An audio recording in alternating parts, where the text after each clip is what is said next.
পাখির কিচিরমিচির শব্দে মুখরিত চারিদিক। গাছের ডালপালা ছেয়ে গেছে পাখিদের আশ্রয়ে। পাখিদের নিরাপদ অভয়াশ্রমে তিল ধরার ঠাঁই নেই।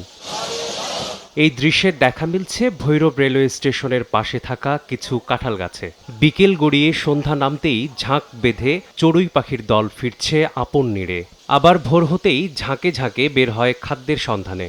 গত 10-15 বছর ধরে এখানেই নিরাপদে বাস করছে এই পাখিগুলো। এই পাখি অত্যন্ত সুন্দরভাবে কিচিরমিচির করছে।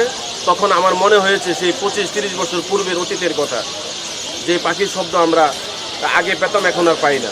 প্রায় 27 বছর ধরে এখানে আসলে যে উড়ালে আবার বসে, আবার যখন সন্ধ্যা হয় একদম বৈশা এরা যার ডালে বৈশা থাকে। যত রাত্রে গভীর হবে ততই পাখিগুলা মনে করেন আস্তে আস্তে গভীর হবে। পাখির যে কলকাকলি শুনতে পেলাম, সেই সাথে আমার মনে পড়ে গেল প্রখ্যাত গায়িকা লতা মঙ্গেশকরের একটি গান, নিজুম সন্ধ্যায় ক্লান্ত পাখিরা আপন কোলায় যেতে যেতে।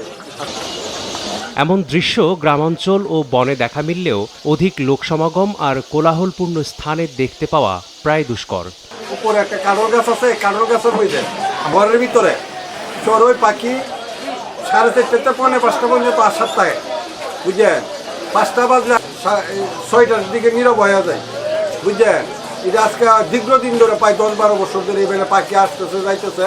হ্যাঁ, এটা আমরা অনুভব করি, আরো বিভিন্ন মানুষ ছবি উড়াইয়া নেওয়া যায়। ঝাঁকে ঝাঁকে পাখি আর কিচিরমিচির শব্দ এই স্টেশনের যাত্রীদের কাছে হয়ে উঠেছে উপভোগের অনুষঙ্গ। সময় সংবাদ, ভৈরব।